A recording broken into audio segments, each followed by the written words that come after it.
Good afternoon. Market ഒരു side vice trend നമ്മൾ ഇന്നലെ കണ്ടു, മിനിഞ്ഞാന്ന് കണ്ടു. ഇന്ന് മാർക്കറ്റിൽ ചെറിയ സ്ലൈഡിങ് ബാങ്ക് നിഫ്റ്റിയിൽ കാണുന്നുണ്ട്. അതുപോലെ പ്രധാനപ്പെട്ട ഷെയർസുകളിലും ചെറിയ ഡൗൺ ഗ്രേഡിങ് കാണുന്നുണ്ട്. ന്യൂസുകൾ നോക്കുകയാണെങ്കിൽ ന്യൂസിൻ്റെ സെക്ഷൻ നമ്മൾ നോക്കുമ്പോൾ മെയിനായിട്ട് അമേരിക്കൻ സ്റ്റോക്ക് മാർക്കറ്റുമായിട്ട് ബന്ധപ്പെട്ട് നോക്കുമ്പോൾ അവിടെ അപ് ട്രെൻഡ് കാണും. എന്നാൽ ഇന്ത്യൻ സ്റ്റോക്ക് മാർക്കറ്റിൽ ഒരു നെഗറ്റീവ് ട്രെൻഡ് ഫീൽ ചെയ്യുന്നുണ്ട്. പ്രധാനപ്പെട്ട കാരണം അതെടുത്ത് നോക്കുമ്പോൾ മെയിനായിട്ട് വരുന്നത് നമുക്ക് ഇപ്പോൾ നമ്മുടെ കറൻസിയിലുള്ള വേരിയേഷൻസാണ്. ഇപ്പോൾ അവിടെ അമേരിക്കൻ ഡോളർ പെർഫോം ചെയ്യുമ്പോൾ സ്വാഭാവികമായിട്ടും നമ്മുടെ ഇന്ത്യൻ റുപ്പി മോശമാകുന്ന സമയങ്ങളിൽ സ്വാഭാവികമായിട്ട് ഇവിടുത്തെ ഇക്വിറ്റി മാർക്കറ്റിൽ ചെറിയ സെൽ ഓഫ് ഉണ്ടാവും. കുറച്ച് ശ്രദ്ധിച്ചാൽ നിങ്ങൾക്കറിയാം, ഇപ്പോൾ കയറുന്ന ഷെയർസിലൊക്കെ ഒന്ന് സ്റ്റീൽ സെക്ടറായിരിക്കും, പവർ സെക്ടറായിരിക്കും, ക്രൂഡ് ഓയിൽ, അതുപോലെ തന്നെ പ്രധാനപ്പെട്ട ഗോൾഡ്, സിൽവർ, ഇതിലൊക്കെയാണ് മൂവ്മെൻറ്റ്സ് കൂടുതൽ വരുന്നത്. പ്രത്യേകം ശ്രദ്ധിക്കണം. എന്നാൽ പ്രധാനപ്പെട്ട ഹിന്ദുസ്ഥാൻ യൂണിലിവർ തൊട്ടുള്ള കമ്പനി അല്ലെങ്കിൽ ഇൻഡസ്ട്രീസ് ലെവലിലൊക്കെ ഷെയർസുകളിൽ സ്ലൈഡിങ് കാണുന്നുണ്ട്. അപ്പോൾ തീർച്ചയായിട്ടും നിങ്ങൾ ശ്രദ്ധിക്കേണ്ട കാര്യങ്ങൾ, ഈ മാർക്കറ്റിൽ ഒരു പ്രോഫിറ്റ് ബുക്കിംഗ് വരുന്നുണ്ട് എന്നുള്ളത് ശ്രദ്ധിക്കുക. ലാഭമുള്ളവർ ബുക്ക് ചെയ്യാൻ ശ്രമിക്കണം. ലോങ് ടൈം നെഗറ്റീവ്സ് എന്നൊന്നും പറയുന്നില്ലെങ്കിലും കറക്ഷൻസുകൾ ഇനി ഇടയ്ക്കിടയ്ക്ക് വരാം. അപ്പോൾ പ്രോഫിറ്റ് ബുക്കിങ്ങിൻ്റെ പ്രാധാന്യതയാണ് ഞാൻ ഇന്ന് അറിയിക്കുന്നത്. ഒന്ന്. രണ്ടാമതൊരു കേസ് എന്ന് പറയുന്നത്, നമുക്ക് ഈ മാർക്കറ്റിൽ ട്രേഡ് ചെയ്യാനുള്ള അവസരങ്ങൾ വളരെയധികം കൂടുന്നൊരവസ്ഥ വരും. കാരണം മാർക്കറ്റിൽ അടുത്ത മാസം റിസൾട്ട് കലണ്ടർ തുടങ്ങുകയാണ്. അതുപോലെ തന്നെ മാർക്കറ്റിൽ ഓപ്ഷൻ ട്രേഡിങ്ങിലും അതിൽ ഫ്യൂച്ചർ ട്രേഡിങ്ങിലും വോളാരിറ്റി കൂടുന്നതോടുകൂടി നല്ല മൂവ്മെൻറ്റ് വരും. അപ്പോൾ ഓപ്ഷൻ ട്രേഡിംഗ് ആയിക്കോട്ടെ, ഫ്യൂച്ചർ ട്രേഡിംഗ് ആയിട്ട്, ഇത് മൂന്നും നമ്മൾക്ക് ഇപ്പോൾ ചെയ്യാൻ പറ്റുന്ന സന്ദർഭങ്ങളാണ്. നന്നായിട്ട് പഠിക്കാൻ ശ്രമിക്കുക.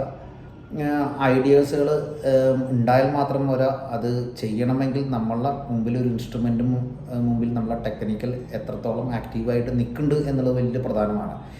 ഐഡിയ ഉണ്ടായവരൊക്കെ ഈ പിക്ചർ നോക്കിയിരുന്നിട്ടോ അല്ലെങ്കിൽ ആ ടെക്നോളജി കൃത്യമായിട്ട് നോക്കിയിരുന്നിട്ടോ ട്രേഡ് ചെയ്യാൻ അവർക്ക് സമയം ഉണ്ടാവുമോ എന്ന് അറിയില്ല. അപ്പോൾ മാക്സിമം നിങ്ങളെല്ലാവരും അവരുടേതായ ഐഡിയകൾ ഷെയർ ചെയ്യുക. എന്തെങ്കിലും കാര്യങ്ങളും അതുപോലെ അല്ലെങ്കിൽ ഫ്യൂച്ചർ മാർക്കറ്റായിട്ടോ അല്ലെങ്കിൽ ഓപ്ഷൻ മാർക്കറ്റായിട്ടോ ഡൗട്ട്സുകളും ഐഡിയസും നമുക്ക് ഈവനിങ് ചർച്ച ചെയ്യണമെങ്കിൽ നമുക്ക് ചർച്ച ചെയ്യാവുന്നതാണ്. അപ്പോൾ നമ്മൾക്ക് ഏറ്റവും പ്രധാനപ്പെട്ട കാര്യം എന്ന് പറഞ്ഞാൽ ട്രേഡിംഗ് മാർക്കറ്റ് ഒരു ബുള്ളിഷ് മാർക്കറ്റിൽ നിന്ന് ട്രേഡ് ചേഞ്ച് ചെയ്യാൻ സാധ്യതയുണ്ട്. ഈ സമയങ്ങളിൽ നമ്മൾ മാർക്കറ്റിൽ ഒരു പ്രോഫിറ്റ് ബുക്കിംഗ് പ്രധാനമായിട്ട് എടുക്കണം. അത് മ്യൂച്വൽ ഫണ്ടിലായിക്കോട്ടെ പ്രോഫിറ്റ് ബുക്ക് ചെയ്യാൻ മടിക്കരുത്. മ്യൂച്വൽ ഫണ്ടിലായിക്കോട്ടെ പ്രോഫിറ്റ് ബുക്കിംഗ് പഠിക്കുക. ഒരു ലോങ് ടൈം മ്യൂച്വൽ ഫണ്ട് ചെയ്യുന്നതുകൊണ്ട് ഞാനിത് പറയുന്നില്ല. ഷോർട്ട് ടൈമിൽ തന്നെ മ്യൂച്വൽ ഫണ്ട് ചെയ്ത് പ്രോഫിറ്റ് ബുക്ക് ചെയ്യുന്ന ഒരുപാട് ആൾക്കാരുണ്ട്. അവർക്ക് വേണ്ടി ഞാൻ പറയുന്നത് പ്രോഫിറ്റ് ബുക്ക് ചെയ്യുന്നതുകൊണ്ട് തെറ്റില്ല എന്നാണ് ഞാൻ പറയുക. അപ്പോൾ മാർക്കറ്റ് സൈഡ് വൈസ് ആണ്, പ്രോഫിറ്റ് ബുക്കിംഗ് ടൈമാണ്, Indian rupee മോശമാവാണ്.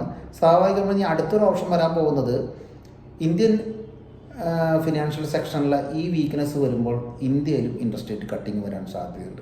Interest rate cut ചെയ്യാൻ വന്നു കഴിഞ്ഞാൽ ഏറ്റവും കൂടുതൽ ഇൻട്രസ്റ്റ് റേറ്റ് കട്ട് ചെയ്യുന്നതിൽ ഏർക്കാണ് താല്പര്യം കുറയുന്നത് ബാങ്കിനാണ്. കാരണം ഇൻട്രസ്റ്റ് റേറ്റ്, ലെൻഡിങ് റേറ്റ് കുറയ്ക്കുക എന്ന് പറഞ്ഞാൽ ബാങ്കിന് ഇഷ്ടമുള്ള കാര്യമല്ല. ലെൻഡിങ് റേറ്റ് കുറയുമ്പോൾ ബയ്യേഴ്സ് കൂടുതൽ വരും, അല്ലെങ്കിൽ കൂടുതൽ ലോണുകൾ എടുക്കാൻ വേണ്ടി വരും എന്നുള്ളത് സത്യം തന്നെയാണ്.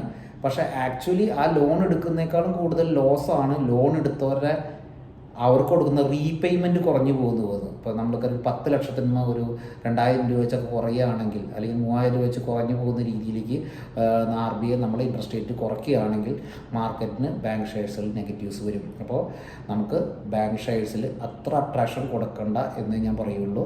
അട്രാക്ഷൻ കുറച്ച് വയ്ക്കുക ബാങ്ക് സെക്ടറിൽ. 2, ഇൻഡസ്ട്രി സെക്ഷനും ഈ ഒരു സിറ്റുവേഷനിൽ ഇൻഡസ്ട്രിക്കും അത്ര സന്തോഷമായിരിക്കില്ല. അപ്പോൾ അതും ഒന്ന് ശ്രദ്ധിച്ച് കൈകാര്യം ചെയ്യേണ്ട കേസാണ്. അപ്പോൾ ലോങ് ടൈമിൽ ബാങ്ക് ഷെയർസ് ട്രേഡ് ചെയ്യാൻ ശ്രമിക്കാൻ ഞാൻ പറയും.